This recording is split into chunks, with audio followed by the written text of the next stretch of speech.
Coming up next, we are going to have a Baton Rouge artist. Again, like I mentioned earlier in the show, later on in the second half of the show, we'll have an interview with Nathaniel Landry, Keidrick Alford, and MONOBLACK, three artists and makers in this community in Baton Rouge who are all very talented and very skilled men. Talking about a program or a project they have coming up in this coming summer.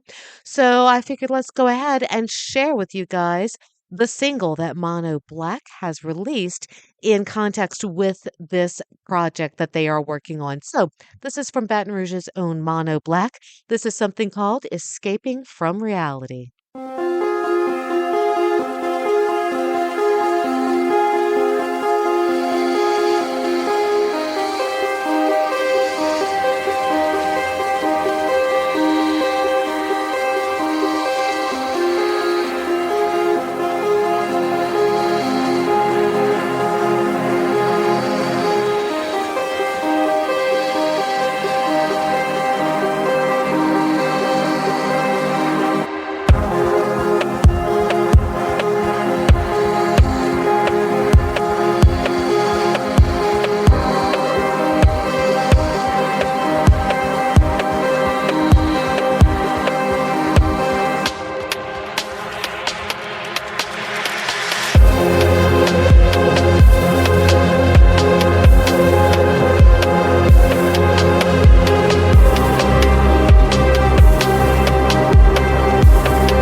Here on Off the Record, we love having our local artists and community members here at Baton Rouge along with us to tell us about their works and such. And today we've got a handful of my good friends here.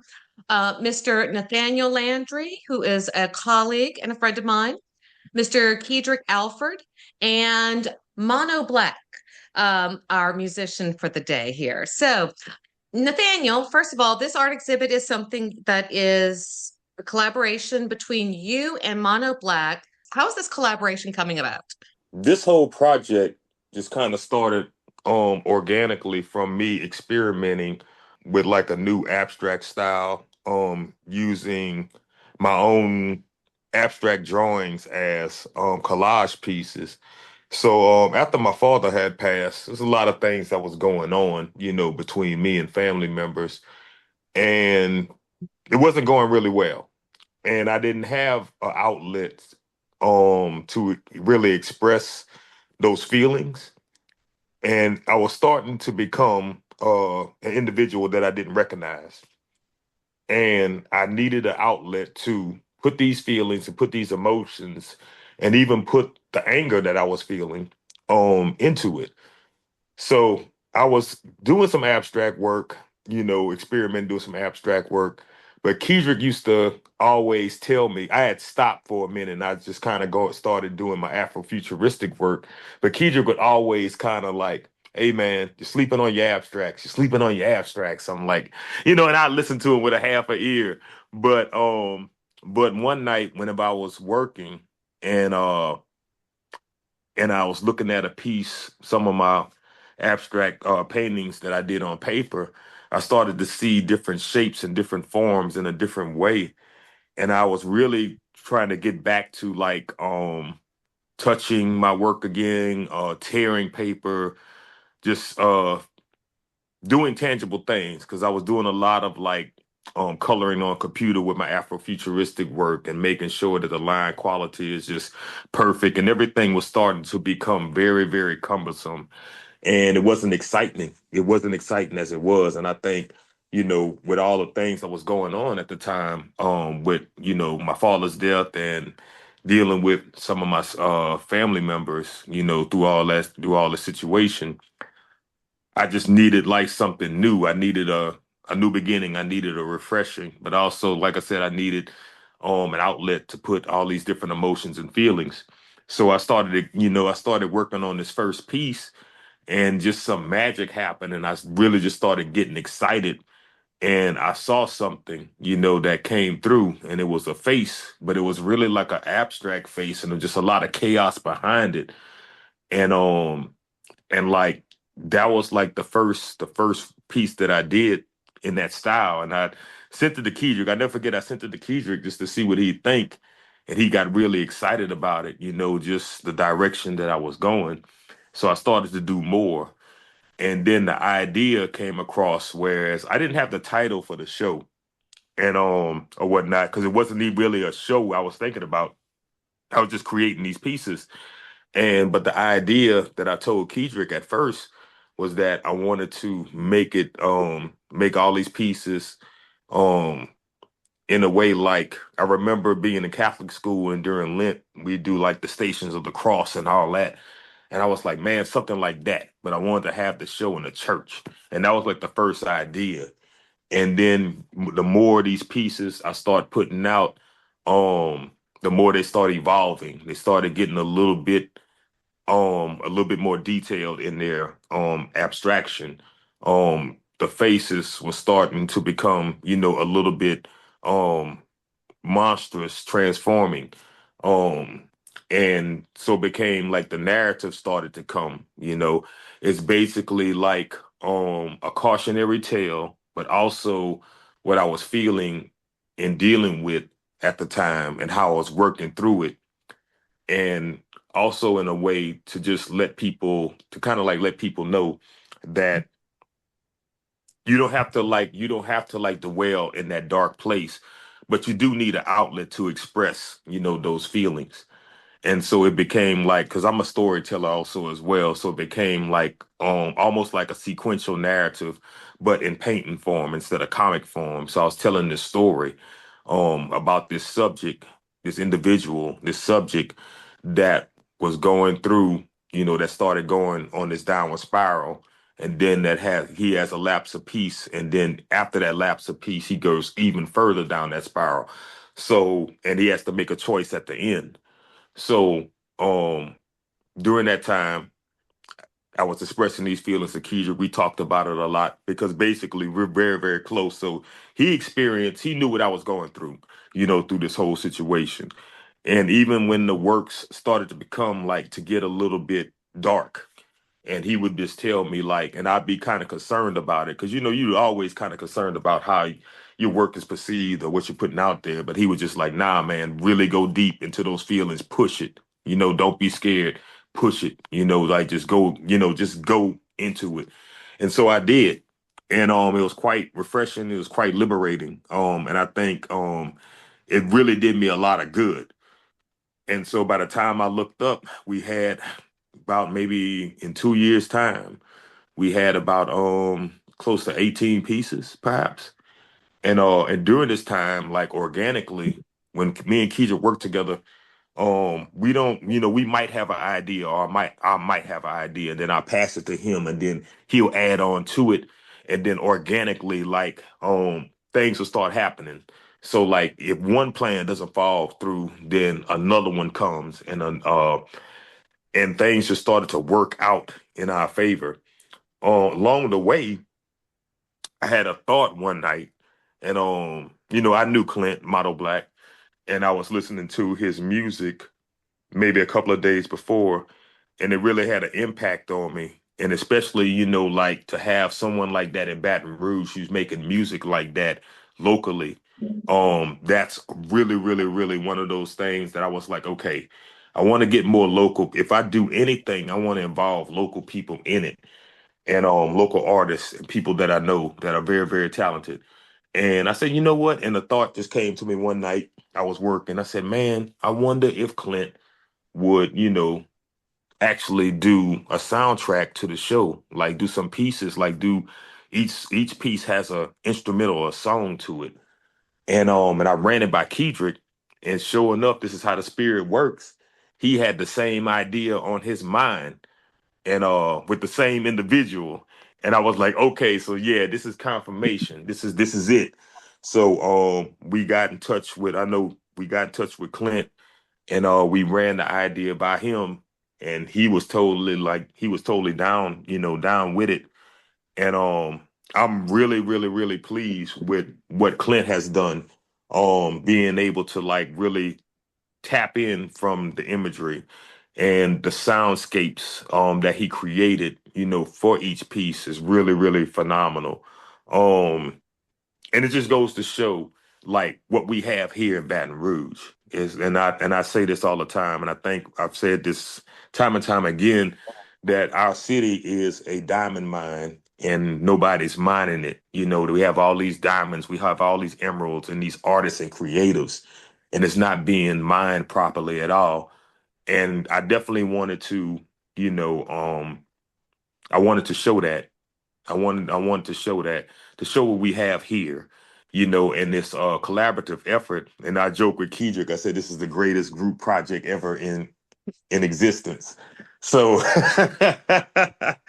I joke with him about that all the time. And we're taking a lot of chances, doing, this project. We're going for like ownership with everything. We're not, using any avenues that maybe a normal artist or a normal musician would go through. We're really trying to take ownership over everything with this project, and really make it that's something that's unique and give people an experience, that they'll never forget. You take a lot of chances. I know I jump out on a limb all the time, and I guess I'm so used to it. And Keidrick has been like that also as well, that we don't really worry about like a lot of the outside factors. One of the things is that before we do any show or anything like that, or plan to do any show, the work always gets finished first. And usually that's like a lot of times the work is finished for a while before all the plans for the show even comes into effect. So, during this time, we're just brainstorming while the work is getting done in each piece that I'm turning into Keidrick and showing him. Um, he's actually, to be honest with you, the way that I work, I might finish a piece, spend some time with it just for maybe a day and enjoy it, and then I'm off to the next one.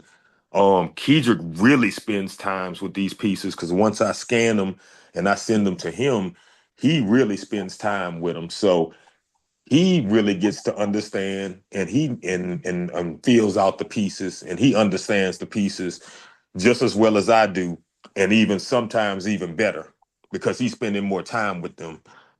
Sometimes I forget that I've done. I'm like, oh yeah, I did. I did this piece. I remember this. But Keidrick really spends time with them, and just being able to hear like Clint's music that he did so far, and I know he's gonna probably do some changes and things like that, to some of these instrumentals. It's still just really, really cool just having that and just being able to vibe to it and just know that the potential for this project to be big is really high. Um, and all in all, I'm just pretty grateful. Number one, to not only to be working with these two men, but also just grateful to be able to have the outlet just to create and just to create, just to express myself constantly. That's just a blessing to be healthy to do it. Just to have the creativity and the mindset, to do it, to be able to evolve as an artist is just a blessing. So, you don't my mentor Robert Cox always told me, he said, like, you always want to take a look at what you're doing, with your work, maybe 10 years, every 10 years. And if you're continuously doing the same thing, then you're not evolving. So for me to like jump into this next stage of evolution as a visual artist, and also the next evolution as a collaborator, not only which is Keidrick, that we've been collaborating for about 5 years, but jumping in now with Clint, it takes a lot of you have to really, on a lot of things, you have to really set back and you have to put your ego aside and you have to let people be creative and be great in what they do.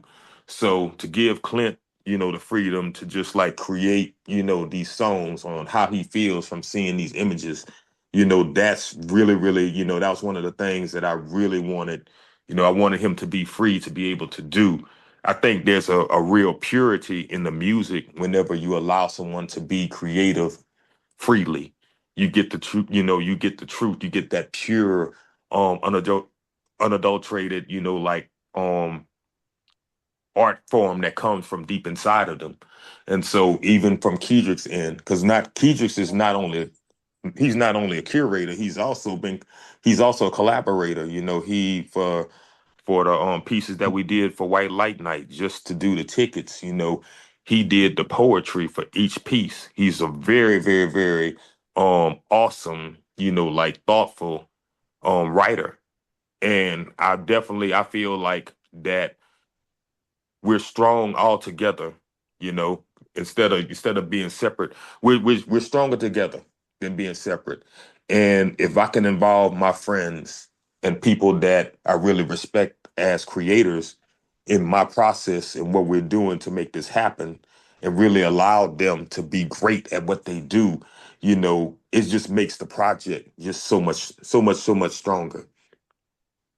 Nathaniel, that is the most wonderful way of saying so many things. I love the community aspect that you're bringing in. I love using art to express and to kind of feel out your own emotions and your experiences through life. And how we feel about life and how things change and how we need to evolve. If we're not, if we're stagnant, we're not moving anywhere and we're not learning. So I love hearing about your growth and I love hearing about your collaboration. And I agree that Baton Rouge is an absolute untapped mine because we do have such brilliant artists and makers and creators and just wonderful people in this town. Clint, how did you come into this project and how was it for you to see Nathaniel's artworks and then to create the music to go with it? Was it what you pulled from each piece? Was it Nathaniel telling you what he was coming to or coming out of each piece? Or how did this project work for you? Yeah, I kind of came into it maybe a little bit late, or later than Nathaniel did. But yeah, I mean, just seeing his pieces, I absolutely love his artwork. It's not just something that I could see how other people like. I genuinely like it myself. It's right up my alley. So it was kind of easy to work with. He has these incredible titles for each piece. And so that kind of helped with the vibe of the song. It's all very dark and moody, maybe a little tribal, cinematic. So it kind of lends itself a little bit to the narrative of his artwork. So I had a lot of fun creating this because these two guys, as Nathaniel said, gave me total creative freedom. And it felt like something fun, like a creative outlet rather than like a project where I have a deadline or something to turn in or like specific notes that I have to do. They kind of let me do my own thing. And every song I sent to them, they were kind of supportive of it and loved it. So yeah, we have maybe 17, 18 songs now. Nathaniel keeps adding pieces, so I keep having to add new songs to it. So I might have one or two more to work on. But the core of the songs are there. I've created maybe like a minute or two loop for each one. And then for the vinyl, I'm going to kind of uh, pull elements out of there and kind of turn those into full songs. So it'll be maybe 18 tracks on the vinyl, however much we can fit, and it should be full songs by then. And yeah, it's just been a lot of fun to get creative with it and try new things. Do you feel that you were kind of limited by having to work to create a song for the piece, or do you feel like the works were like, I don't want to say maybe inspiring, but kind of you connected with it in a way that something came to you, or were there pieces that you had to struggle to think about writing a song for, or how did that work? Not really. It almost came as a whole. Like all the pieces kind of have a consistency to them, and or a cohesiveness. And I'm drawn to dark music anyway. Like my electronic music is all kind of dark minor chords. I'm just drawn to that type of music, and I've always done things like that. So it kind of like lended itself to that. I didn't feel like I was constrained to those to his artwork or anything like that. I was definitely inspired by it, but also inspired by what inspires me to make my own music. So I kind of brought that to the table. But this helped me get a little bit outside of my comfort zone from what I would normally put on like an album or a single or something. It allowed me to kind of get a little bit more experimental with it. And I think the songs reflect that. And it was a lot of fun to do. So I know the show is in June. Is the album being released around the same time? When will the album be available? And I'm on just a personal note, kind of curious about where you're pressing it or how you're having it done, or what's the process in that? I think that's definitely more a question for Keidrick. I don't I don't have a timeline for that. We definitely will have the music by the exhibit for sure. We have one single out now, and I'm not sure if we're going to put more out or not, or when the timeline is. If we probably want to keep the vinyl for the exhibit and then have it available after that, so that it kind of doesn't really spoil the artwork or the exhibit. But that's definitely more Keidrick question. And how did you guys arrive to the idea of doing a vinyl? Doing this Well, on vinyl record as opposed to just saying, "Hey, let's put this out digitally and everybody can download it oh boy, here easily." we go. Yeah, So, I I'm a vinyl head. So you know what I'm yeah. saying? So like I've always wanted to like put out some music on vinyl. And I think this was just the perfect opportunity to to do it. Um and it's one of those things like, and especially like after I heard Clint's first couple of when he did the first one of the first tracks that he sent. And when I heard it, I was like, okay, we've got to put this on. We got to Keidrick and said, man, we got to make a vinyl because I want to do an album cover, and I want I want to do all these different things. And so Keidrick being Keidrick, like he always finds a way to accommodate, my crazy ideas, and and Clint's music just fits it. It's perfect for that. The impact, and I'm gonna say this, and I'm gonna stand and I'm gonna die on this hill for saying this. I think the impact of the music, even along with the visuals, I think it's gonna have the same impact as when Trent Reznor released the Downward Spiral. And like I really believe that. I felt that whenever I was working on the images, I went back and revisited that album, and it was very hard to revisit it after all these years because it's not one that you can listen to every day, and it's actually some of the other ones are like my favorites to listen to. So to go back to listen to that one, and especially during that time, it was and to understand like the album itself and really all the things that was happening in it, it was really hard to listen to. And I think from emotional standpoint, and I really felt bad when I was listening to it. I was like, man, he was really, like kind of going through something whenever he made this, but it was so visceral, and the sound it still sounds so different from all the other Nine Inch Nails albums that he put out. And I just felt like whenever I heard Clint's work, I was like, like I said, this is it. I said, man, and I tell that to Keidrick all the time. I said, man, this is gonna be Clint's Downward Spiral, man. I'm telling you, this is gonna be Clint's Downward Spiral, dude. And we have to, we have to put this out on vinyl. I think we have to just go all out with it. And whenever the project itself is ambitious anyway. So we will already have these ambitious ideas and things have been falling into place, and we started doing more ambitious ideas and things are falling into place. I'm like, it's only right that we put it out on vinyl. And I know we looked at a couple of different places. At first I knew I told Keidrick about the New Orleans record press down in New Orleans. They have some they do some really good work. But definitely, yeah, that's a Keidrick question. He can go into depth with all that. I mean, I'm into vinyl records too. That's, Yeah, what I yeah, play. So yeah, that's, yeah, It's hitting a me in it's a the heart fun, right there. tangible piece of art as well. yeah. So like for Yes. the exhibit, like yeah, it's almost like an art print or something because it's gonna have his artwork on it and the It's music's on there, obviously. So it's just a fun deliverable for the exhibit.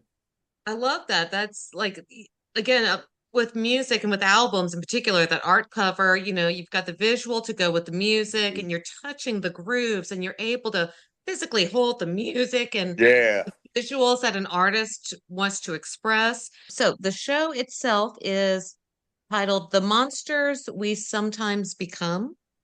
yeah. That's correct. And I thought that was pretty interesting. Tell me about that if you don't mind.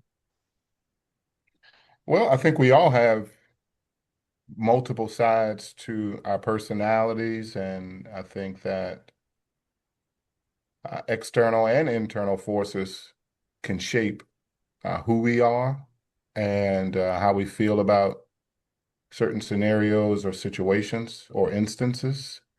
And we all need to be aware that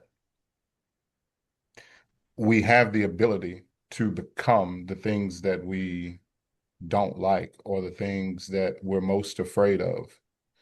So this is an invitation really for viewers and those who come to experience it to always just be aware and be keen of, your emotions, your thoughts, your mental and your spiritual self, to know that we all have the ability to make one wrong decision, or we all have that ability to become these monsters or display certain emotions that may not be of our true character.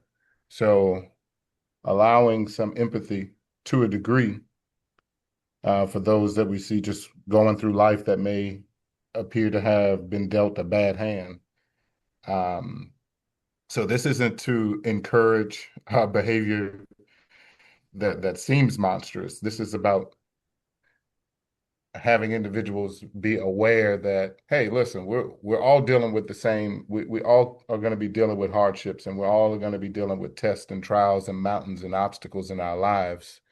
But we don't have to become, our emotions. We don't have to become our thoughts. Love that. So again, tell us the show is what, when, where, what's all, give us all the details so we know how to find it and where to go. Okay, the details. Saturday, June 13th, 2026, at the Manship Gallery inside of the Shaw Center. That's in downtown Baton Rouge. That will be the date and the location of the exhibition.